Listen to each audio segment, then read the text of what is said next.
গাছ নির্মাণের জন্য দুটি খুব গুরুত্বপূর্ণ বিষয়, এক বীজ, দুই মাটি। আর এটি যেরকম উদ্ভিদবিদ্যার জন্য প্রযোজ্য, তেমনি দর্শন শাস্ত্রের জন্য প্রযোজ্য। কেন এমন কথা বলতে শুরু করলাম সেটা জানতে গেলে ভিডিওটি শেষ অবধি পুরোপুরি দেখতে হবে। নমস্কার সুধীজন, আমি মৃত্তিকা আবার এসে হাজির মৃত্তিকানাথ ইউটিউব চ্যানেলে। শুরুতে একটি ভিডিও দেখে নিই। ফোন দিতে হবে, ফোনটা কার? উনি বারবার দেখি দাঁড়ান। দাঁড়ান, আপনার আমি কিন্তু আপনার ভিডিও ভাইরাল করব, সোজা কথা। না উনি ফোনটা দেবেন, উনি ওনারই হবে। না না আপনি ফোনটা না, আমি চলুন বাইরে, চলুন বাইরে, চলুন বাইরে। আমি পুলিশ ডাকতে বাধ্য হব। আমি ওর শুনে গেছি। বাবারে বাবা, আমি ওর শুনে গেছি। দেখো কি দেখতে তোমরা দেখো। খুলুন গ্যালারি, খুলুন ভিডিও কোথায় আছে আপনি খুলুন, ব্রাইটনেস বাড়ান। একটু আস্তে কথা বলুন, উনি করছেন তো। আর উনি তো করতে দিচ্ছিলেন না। করুন না আপনি করুন, আপনি করুন। গ্যালারি খোলো। এই দেখো ভিডিওটা এখনো অন করা ওই অবস্থায়। দেখুন এক সেকেন্ড। দাদাই খুলুক। হ্যাঁ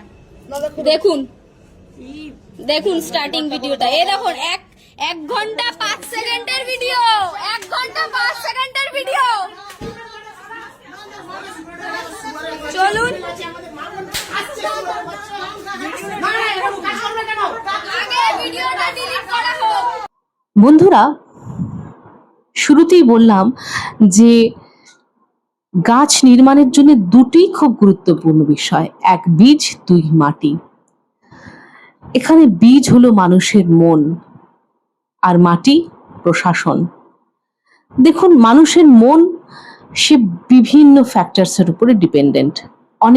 অনেক ফ্যাক্টরস তার মধ্যে রয়েছে।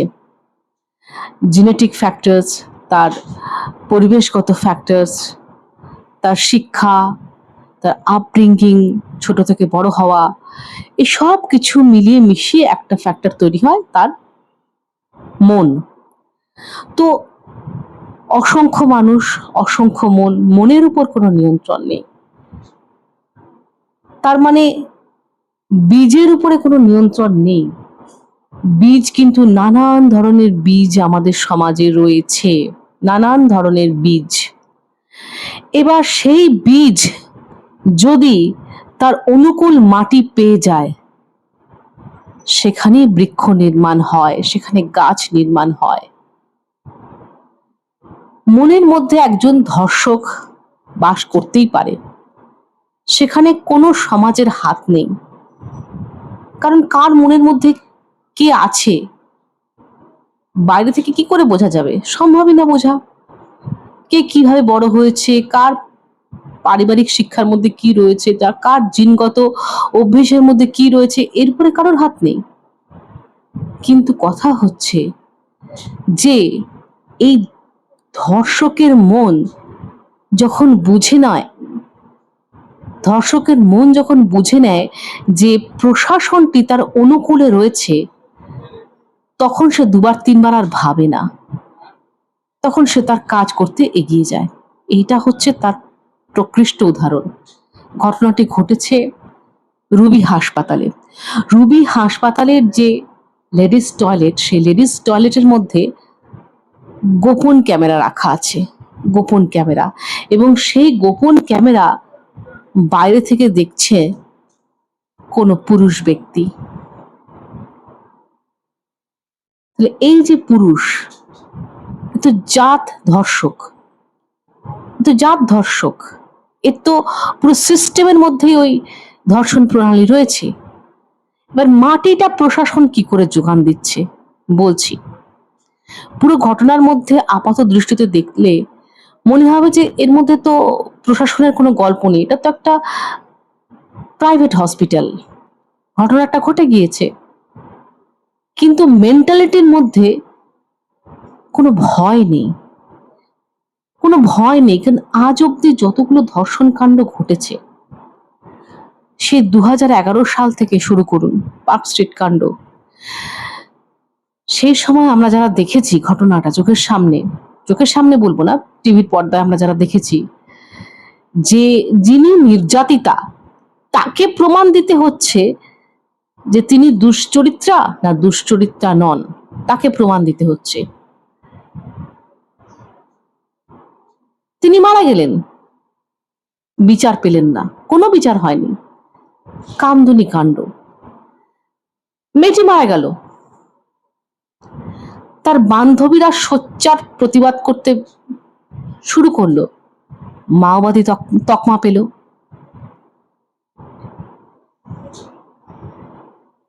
আর অভয়াকাণ্ড তো কি বলবো, মানে সবাইকে জাস্ট শুইয়ে দিয়েছে। বিচারের নামে প্রহসন, বিচারের বাণী নীরবে নিভৃতে কাঁদে। হয়তো একদিন বিচার হবে। একটা ন্যাচারাল জাস্টিস বলে একটা বিষয় আছে, নেচার তার মতো করে রিভেঞ্জ নেয়, রিভেঞ্জ অফ দ্য নেচার আছে, সেটা হবে। কিন্তু আমাদের যে এই যে মানুষের পৃথিবী, এই যে আইন ব্যবস্থা, এখানে কোনো বিচার থাকবে না। যদি বিচার না হয় তার ইম্প্যাক্ট কি সব জায়গায় ছড়িয়ে পড়ে না? এই যে যারা ধর্ষক হয়নি কিন্তু মনের মধ্যে ধর্ষক রয়েছে, তাদের কাছে তো এই বার্তা যাচ্ছে যে আমি যা খুশি তাই করি, আমার কিচ্ছুটি হবে না, আমার কিচ্ছুটি হবে না। এই যে বোধ, আমার কিছু হবে না, আমি শাস্তি পাবো না, এটাই তো একটা অপরাধীকে অপরাধ করতে প্রেরণা দিচ্ছে, এটাই তো প্রেরণার কাজ করছে, নয় কি? কোথায় রয়েছে নিরাপত্তা, কোথায় রয়েছে? এই প্রশ্ন করা খুব জরুরি, খুব জরুরি। আপনাদের কি মতামত এই বিষয়ের উপরে? আপনারা আপনাদের মূল্যবান মতামত কমেন্ট সেকশনে অবশ্যই লিখে জানাবেন। ভিডিওটি যদি ভালো লাগে লাইক করবেন, শেয়ার করবেন, সাবস্ক্রাইব করবেন চ্যানেলটি, বেল আইকন প্রেস করবেন। আপনার একটি সাবস্ক্রাইব আমার মনোবল, আমি প্রেরণা পাই নতুন নতুন ভিডিও বানাবার। সঙ্গে থাকুন, সবাই খুব ভালো থাকুন এবং আগামী দিনে শোষণমুক্ত, ধর্ষণমুক্ত একটি সমাজ গড়ে উঠুক। আসুন আমরা সবাই এই অঙ্গীকারে জোটবদ্ধ হই। সবাই ভালো থাকবেন।